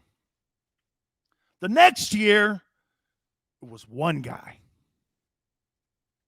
Jimmy looked around everybody and said this, don't get comfortable just because I'm bringing 1 guy in every Tuesday. That's how he knew if he was happy with the roster or not. That's it, Smile. Look at Smile. Keith Jennings, baby. Look at you doing your homework. Look at you doing your homework, man. Look at that there. Way to go, Smile. You get a fucking star for the day, man. That's exactly who it was. Keith Jennings. I gotta ask my coach. Jimmy goes, get your fucking ass out of here. Cut him. Cut him the next time. Then guys like Crawford and Ed Too Tall Jones are coming to me, and I go like this. This dude's not fucking around, man. I won't be here. You won't be here. Told Tom Rafferty and Randy White, I said, hey, this guy does not care. He does not care. Hey, Dupree, I'll tell you what happened with him and the Dolphins. Wayne Huizinga got in the way. You want to hear the story on why Jimmy Johnson, he was 28-22, I think. You want to know why he didn't have massive success there? I'll tell you exactly why. Many of you probably don't know this story. But Jimmy had put a package together that was going to trade Dan Marino back to Pittsburgh. Because remember, they had like Neil O'Donnell or somebody up there. And they basically said that, okay, what would it take to get Dan Marino to finish out his career in Pittsburgh? They had a pretty good football team. By the way, Neil O'Donnell, he went to the Super Bowl with the Steelers with that group of guys that he had. Imagine if Marino was on that team. So Jimmy had orchestrated a deal to send Dan Marino to Pittsburgh. Bunch of draft choices. Would have got them out from under the cap. They were going to move that piece of shit Eric Green that they overpaid under Don Shula. And all of a sudden, Wayne Huizinga parachuted in and goes, we're not trading Dan Marino. And Jimmy goes like this. The guy doesn't believe in a running game. The only guy he ever had in his entire time in Miami that had 1,000 yards was some dude named Kareem Abdul-Jabbar out of UCLA. Marino had no interest in trying to develop a running attack. And Jimmy says, if you don't have any interest in running up, the fact that we need to get a running game up, then I need to move from you. And that's what really started the relationship to go sour between Marino and Jimmy Johnson. Jimmy said, we're going to change the entire offense. Marino was like, why? We're third. Dan was kind of right. Dude, we're third in the NFL. You want to change the offense? Why? But Jimmy knew you weren't going to win Super Bowls with his style of offense. Just chucking it down the field with Duper and Clayton. Okay, he knew. But the organization didn't want to do it. So guess what? Jimmy bowed out after that Jaguar game in the playoffs. And I knew right from that moment, I said, he'll never coach again. He'll never coach again. When Huizinga got in his way, the Dolphins were doomed. They were doomed. And it's pretty much carried over to Stephen Ross, too, because Stephen Ross gets in the way. He gets in the way of the success of the Dolphins, or the lack thereof. The Dolphins haven't been relevant since 84. Honestly, the Miami Dolphins haven't been relevant since 1984. A couple of years maybe with Marino, 85. Maybe it's 85. That's the Super Bowl they went to, yeah. When they got to the Super Bowl against Montana and he blew their doorknobs off. Yeah, that's 85 was probably the last time the Dolphins were relevant. And in that time frame, they've had the Chad Penningtons of the world, the Cleo Lemons, all those nobodies. You know, so they've gotten in the way. And Jimmy was in the process of moving all of that out of there. They were in salary cap hell. Jeffrey says, hated Jimmy Johnson with much respect, perfect coach for any team. Buddy Ryan, let me tell you something, a story about Buddy Ryan. You know, those guys used to have, you know, the body bag game and all that shit and all the bounties and such. Jimmy's first year, he went 1-15. You want to hear a story, though? Buddy Ryan went across the field and told Jimmy Johnson. I kid you not, Jerome Brown told me the story. He went across the way and looked at Jimmy. Jimmy hadn't won a game yet. I think the Cowboys, we won a game against the Redskins that year. I think they missed the playoffs because we beat them. And they were like an 11-win, 10-win ball team, the Redskins. And we beat them. The 1-15 team beat a 10-win Redskins team, I believe. Somebody check me or fact check me on that. But I think that first year, I think 89, I think the team we beat was Washington, and that team won 10 ball games. But Buddy Ryan went across the way and goes like this to Jimmy, don't ever change what you're doing. You've got this program on the right track. He goes, I get game film, and I'm watching all the shit you're doing, and I know you're going to turn this thing around. Jimmy was so defeated. He was so down. They were trying to get him to change from a 43 defense to a 34. He kept, no. We're going to stick to all that shit. That's not what we're going to do. That's not what we're not going to change shit. We're not going to do it. Guy ended up being responsible for winning 3 Super Bowls. I mean it, man. What a great coach. And I'm proud to have played for him, and I'm proud to be one of his guys. All right. Yep, 89. Cowboys beat Skins 13-3. Smile, I think that Redskins team, I think they were a 10-win ball team, if I'm not mistaken, too. I think they were a 10-win team that year, too. All right, I'm going to take a look at the rest of the NFL. Also, Howard Balzer's going to join us from Sports Illustrated. We'll do it all next. You keep it here on the National Football Show.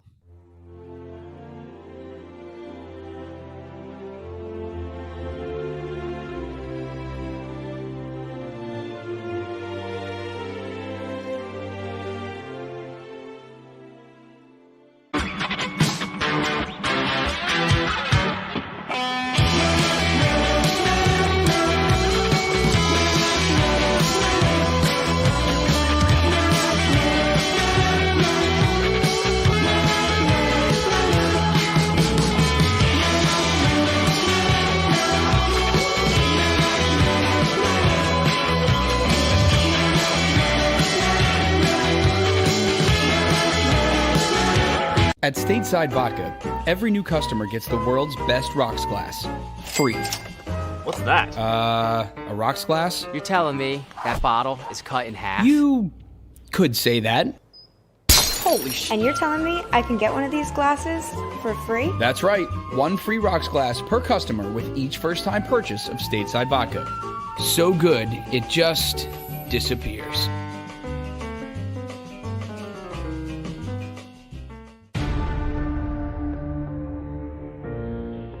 When it comes to the fight against insurance companies, large corporations, and the healthcare industry, injured victims are always the underdog.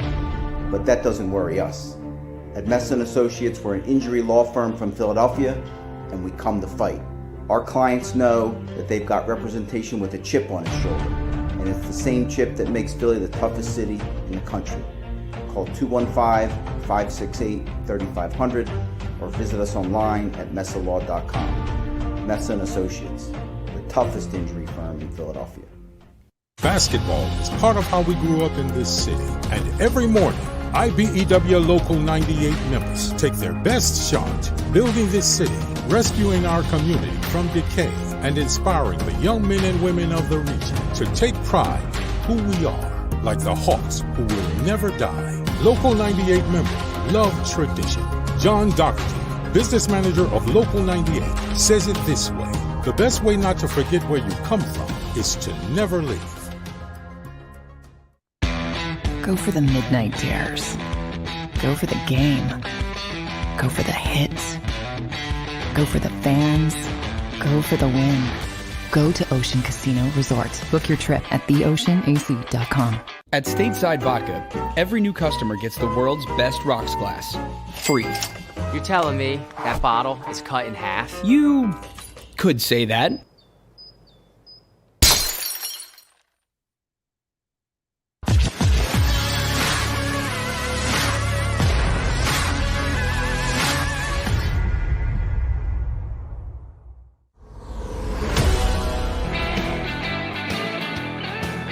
Welcome back. National Football Show. Your boy Dan Sileo.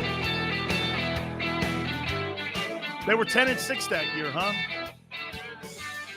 Okay. Yeah, I think our 1-15 year when I was in Dallas, I think the year we beat the Redskins that year, and it was the only win. I think it kept them out of the playoffs that season as well, too. So absolutely there. All right. We're going to have some breaking news here a little bit here, too, and I'm so glad that Howard just texted me. Howard Balzer from Sports Illustrated, our NFL Hall of Fame insider, our voter, I should say.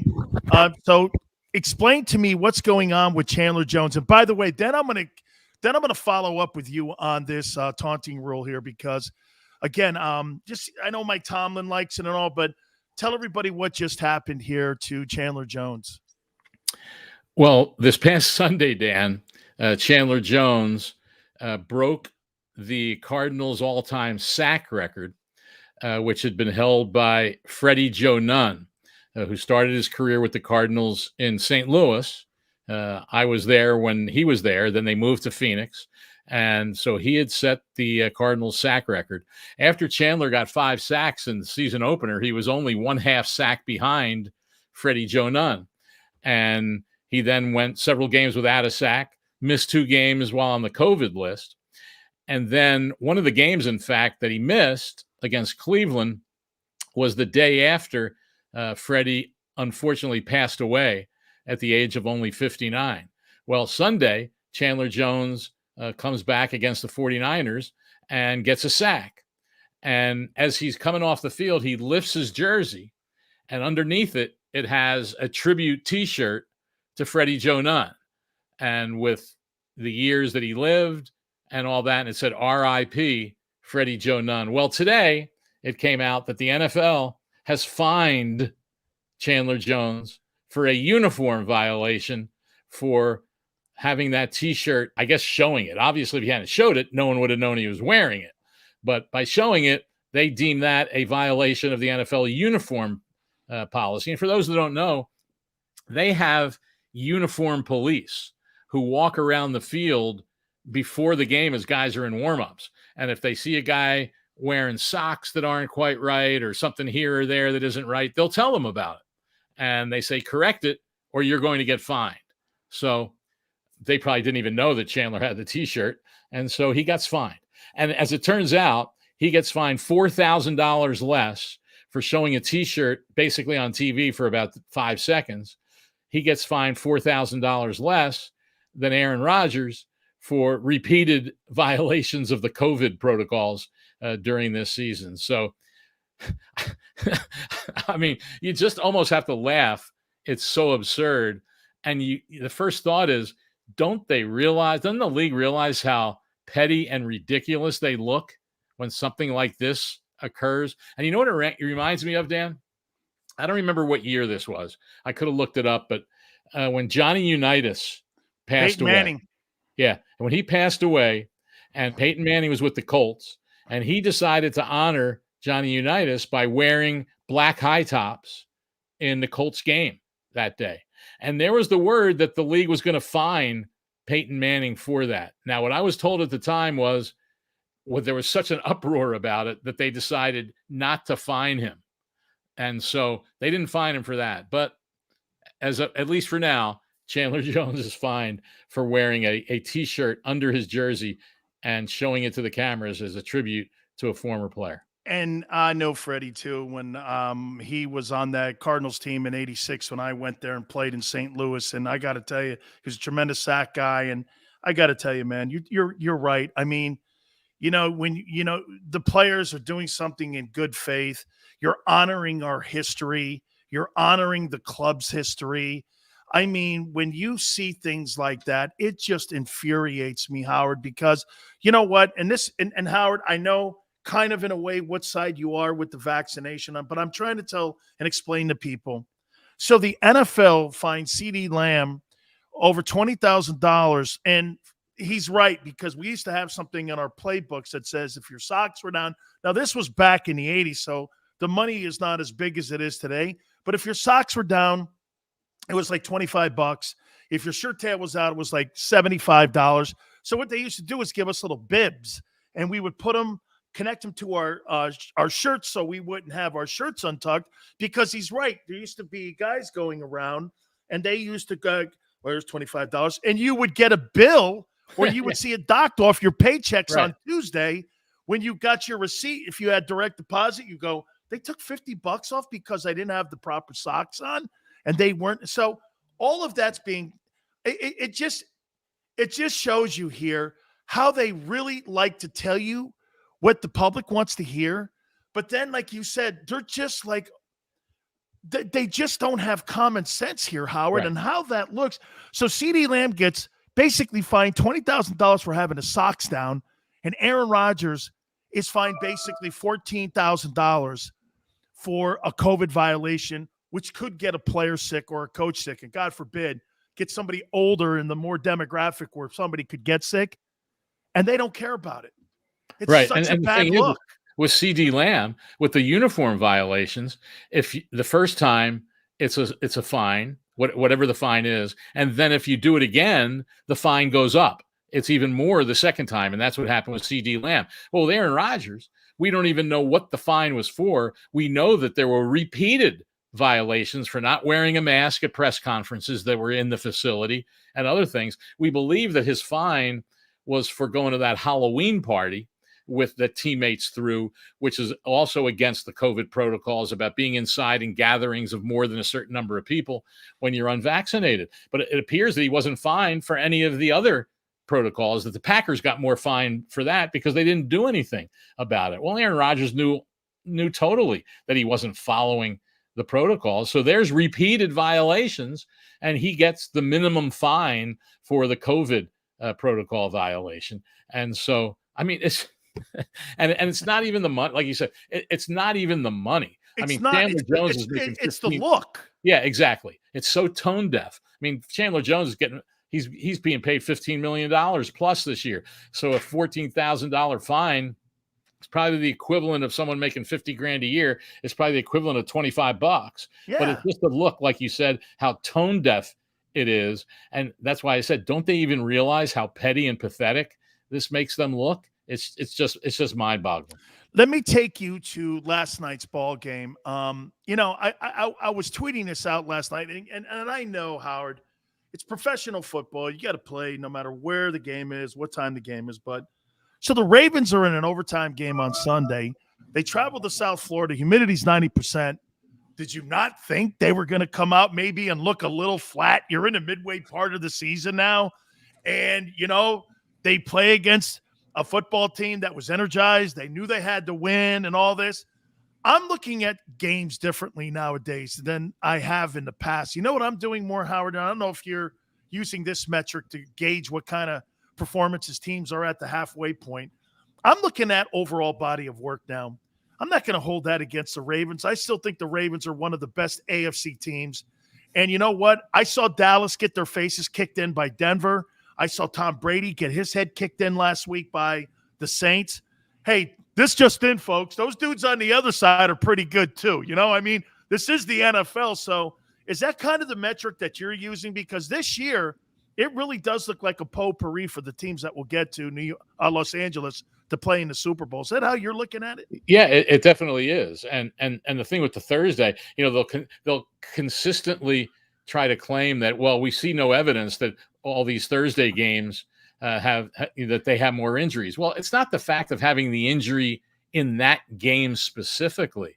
It's about the accumulation of just playing games. And now you add an extra game this year to have 17. It's the accumulation on guys' bodies, and where teams can't even you ask any player, and I'm sure I can just ask you. Most everyone will say players are still on Wednesday. Players are still sore from the game on Sunday. But if you're playing on Thursday, you're playing the next day. And if you're on the road, you have to travel that day when you're just in the period of your initial recovery in a normal week. But hey. Here, Howard, let me stop you there, Howard.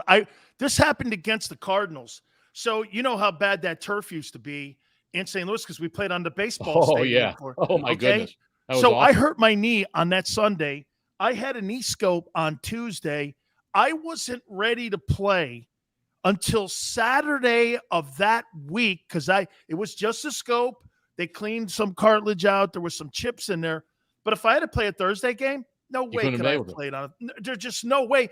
And I guarantee you that situation plays out, I would say, on over half the teams in a week. Fair?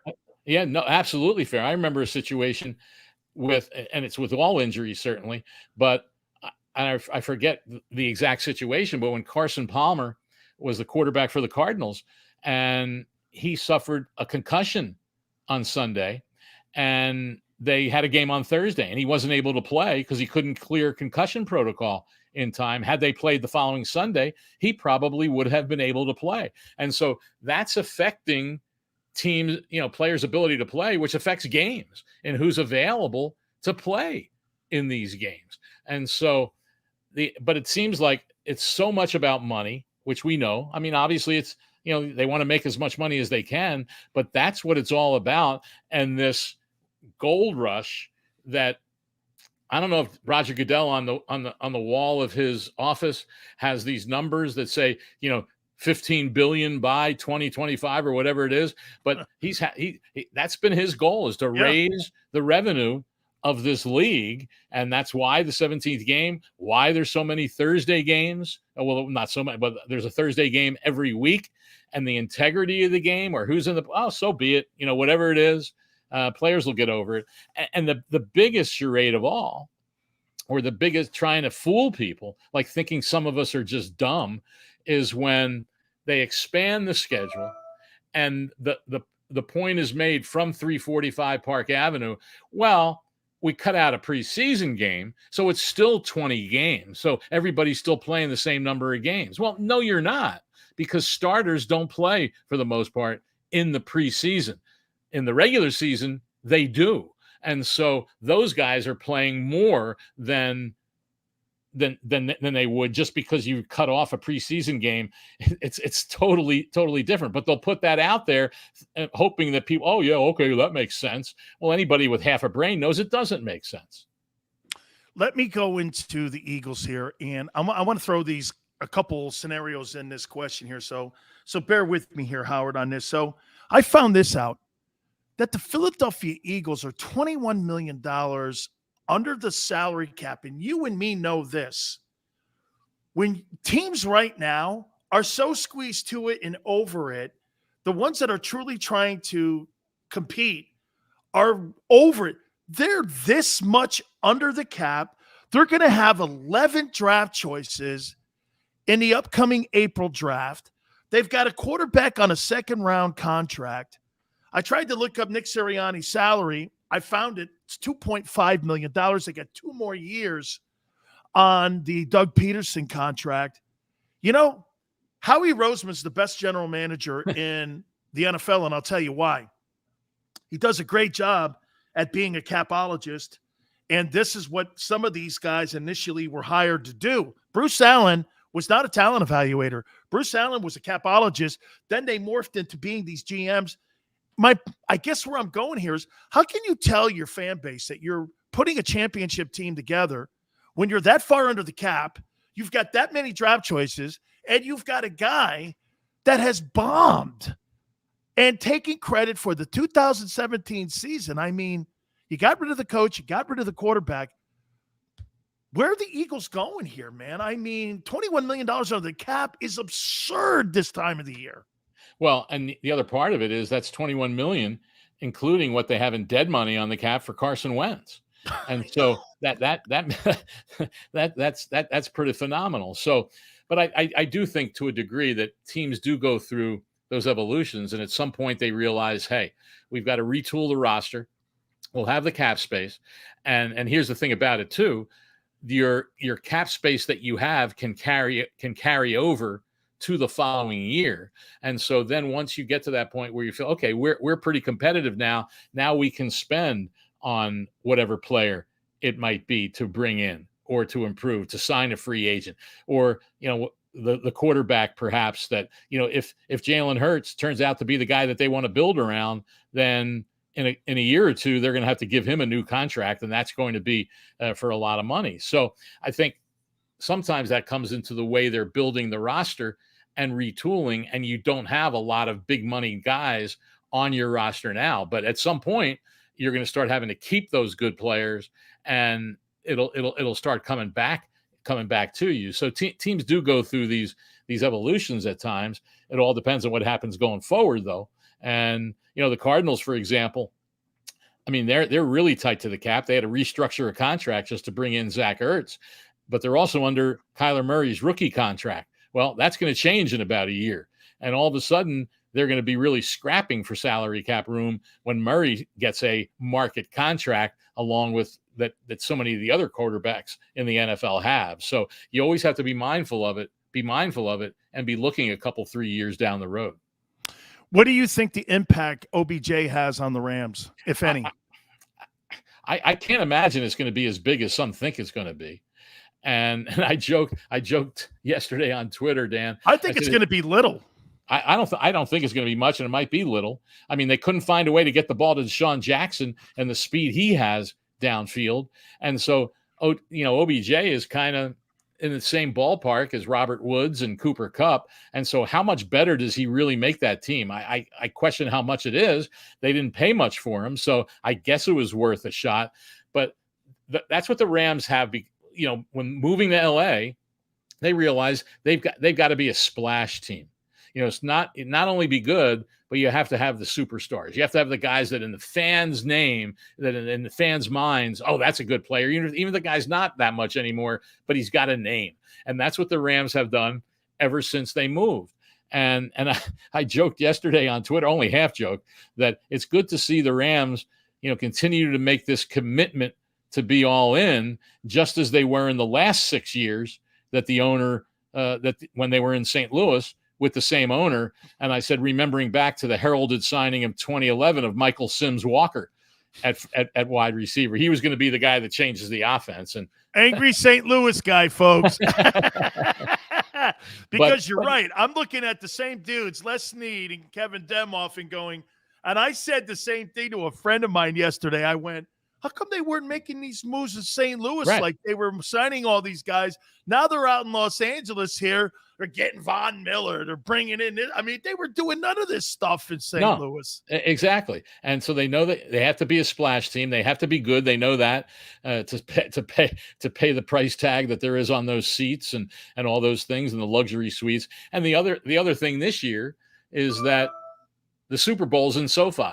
So they just think that would be the coolest thing to have the Super Bowl in their home stadium.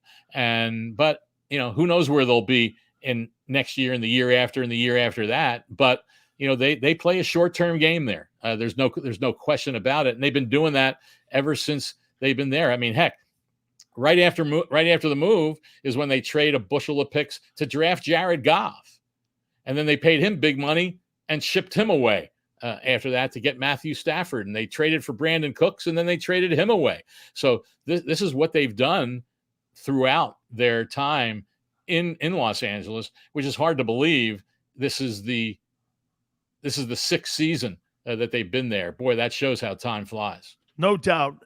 I'm going to end this with a St. Louis Cardinals question. And I doubt anybody but you and I know who this player is. Jim Hart ever get any consideration for, I think he was an MVP of the league, maybe 75. He was the MVP of the league. They had some pretty good years with Don Coryell, and he did. It's another good. Well, you know what? When you start really thinking of Coryell, man, he leaves San Diego State University, where he was a massive success, and he goes to St. Louis, and he was a damn good success there.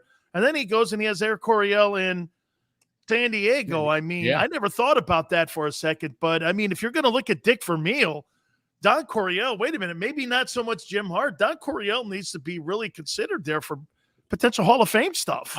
Well, I'm a little flummoxed by the whole Coryell thing, because he has been a finalist before they created the separate coach category. I'd have to double check. He's been a finalist of the final 15 when coaches were considered with players 5 or 6 times. And he was never elected. And one of the arguments is, well, his teams didn't get to a Super Bowl and all that. And then the flip side argument was, well, obviously his offenses were unbelievable.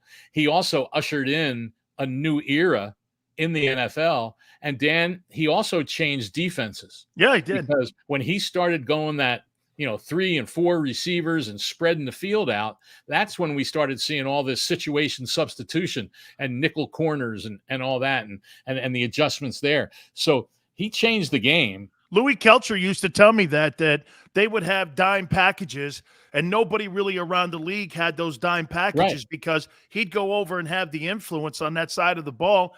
Zampese was kind of involved with all that too, with the offense, and he was. They had a really great coaching staff. They definitely did, and there's still today a lot of teams. Everyone always talks West Coast offense, this, that, and the other, and obviously that was, very successful. But the Coryell offense, which kind of a lot of it came from Sid Gilman and other people, that offense is still being played in the NFL, and it was a big part of the Cowboys' success when Norv Turner was there as offensive coordinator, and so so that would be brought up, and some would say, well, it sounds like he's being considered more as a contributor than as a head coach. Well, to me, it all comes in together as one. And I haven't understood why he was this a finalist so many times, and he's kind of been looked over a little bit, but he still has been a finalist in that coach's room. And so I think it's going to happen. I wonder sometimes if, when you have other guys like Dick Vermeil, Mike Holmgren, others that were considered, Dan Reeves, that are still living, that there's that thought, well, let's honor guys while they're still around. Don Coryell passed, and so obviously it'll be important to his family. I think it will happen in due time, but it obviously hasn't happened yet. But the guy just had tremendous impact on the league. I don't think Jim Hart was an MVP. He did have tremendous years. In fact, one year he was sacked. Well, actually, it wasn't him. The team only allowed 8 sacks in one season. The offensive line was tremendous, with Dan Deerdorf leading it. And the funny thing is, Jackie Smith always show you something too. Keep talking. I got to show you something. Keep talking. Yeah, Jackie Smith always tells the story of the great tight end from that team who's in the Hall of Fame. He tells a story about one of the sacks that they gave up actually came on a field goal attempt. There was a bad snap. It was a bad snap. Jim Bakken, the kicker, picked it up and was trying to pass it, and he got sacked. So that was one of the 8 sacks they gave up that entire season. But they had tremendous talent on those teams, with Mel Gray at wide receiver and Jackie Smith, I mentioned, and Terry Metcalf in the backfield, an incredible offensive line. He did an amazing job there after being brought in to coach that team. It didn't last that long, because he just got upset how they wouldn't draft defense to help him. And then they made some questionable picks on offense. And back then, I don't know if other teams did it, but the coaches didn't have an input into the draft. And so he just got real upset, and he finally left. and ended up in San Diego. But the guy's definitely Hall of Fame worthy, and I do believe it'll happen one of these years for sure. I got a signed card from Conrad Dobler, and he always tells me all the time. He goes, "If I ever played against you, I'd bite your freaking nose off. Don't tell me about today's guys. I'd kick you right in your nuts, Sileo, and then that'll bend you over. And then Dirt'off will run you in." And I'm going like this, dude. These guys were maniacs back in the day. When Tuzak was alive, he used to go like this. That guy would be at the bottom of the pile, and he would just be gouging you in the eyes, kicking you in the nuts. He was Conrad Dobler, and even Dirt'off has told me, he goes, "Man, I'd look in the pile and go like this, man. I just need to stay as far away or I'm going to get hurt." Hey, man, Howard, thank you so much for doing this. I really appreciate it. My pleasure, Danny. Take care. Have a good weekend. You got it. All right. That is our friend Howard Balzer from Sports Illustrated. Yeah, man. I mean, that's just good stuff there. And them old crusty-ass guys, man, they say, "Hey, back in the day, you know." All right. I didn't tell you guys yet, because I was kind of leading into it. Here's how I see this game playing out. Eagles ain't winning that game in Denver. 28-20. Denver wins that ball game. I don't think you could beat the hell out of the Cowboys like that and then all of a sudden just go back to being the soft team that you were prior to that Cowboy game. I think that's a kind of football game that it rejuvenates a team. And it totally rejuvenates a team. And I think that they look like now because, and by the way, for the record, if you had to pick a team right now in the AFC, who would you pick as a team right now that you would go like this? Okay? Who would you pick in the AFC to come out of the AFC to represent that conference in the Super Bowl? Who would you pick? Here, let me get a pen here. Who would you pick at Buffalo? I wouldn't pick Kansas City. Chargers? No. Who else?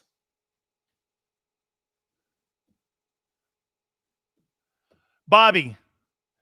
Eastside says Bills. I think the best team in the AFC is the Bills. Could the Bills beat the Packers? That'd be a good game, wouldn't it? Bills and Packers. Bills. Okay, here, let's do it. John, let me say this to you about the Titans. I'm sorry, John. I don't believe in the Titans without Derrick Henry. I know they won last week. I know they won. Derrick Henry gets back. That's a different conversation, John. Eastside says Eagles win 24-13 on Sunday. Bills, Bucks. Another good game. Bills, Rams. Another good game.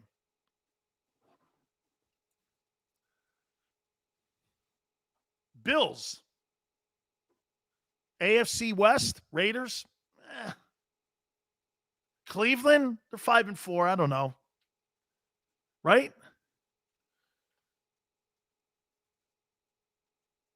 Bills, Bobby.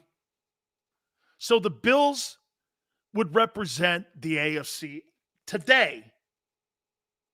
Right? The Bills.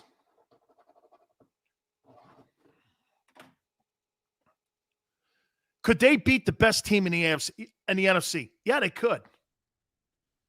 Yeah, they could. The Colts could get Howie fired. Can you imagine? Hey, I think the Colts, who do the Colts have this week? I think they have a chance to get to 5-5 on the season. Maybe the Bengals? I don't know. I think they have a shot to go. Who do the Colts play this week? Can you imagine if the Colts end up getting that football team to 5-5 on the year? And by the way, you want that to happen. Okay? you want the Colts to continue to win because you don't want them in any way whatsoever. Okay? You don't want them in any way. They play the Jags. Thanks, Xander. They play the Jags. They're going to be 5-5. They're going to be 5-5 on the year. The Colts, and you're going to be going, Carson Wentz is 5-5. Hey, guys, do me a favor, man. Please hit the like button. Another spectacular week. You guys were really great, man. I want to thank my guests, Tony Bruno and Howard, for coming aboard. Thank you, Bobby. You guys are really spectacular. I can't thank you enough. So don't forget this weekend, too. My boys are going to be doing the post-game show right here on the JAKIB Media, talking Eagles and Broncos. That'll be on Sunday. And then we'll have Gary Cobb with us from Fox 29 talking Eagles and Broncos on Monday. Saturday should be pretty good. By the way, it is FSU Miami week. Canes win this game, get to 6-4 on the season. Yay, I guess. All right. Have a great one, man. We really love you guys. Thank you so much for coming aboard and being part of the program. We'll catch you Monday going 4 to 6 Eastern time.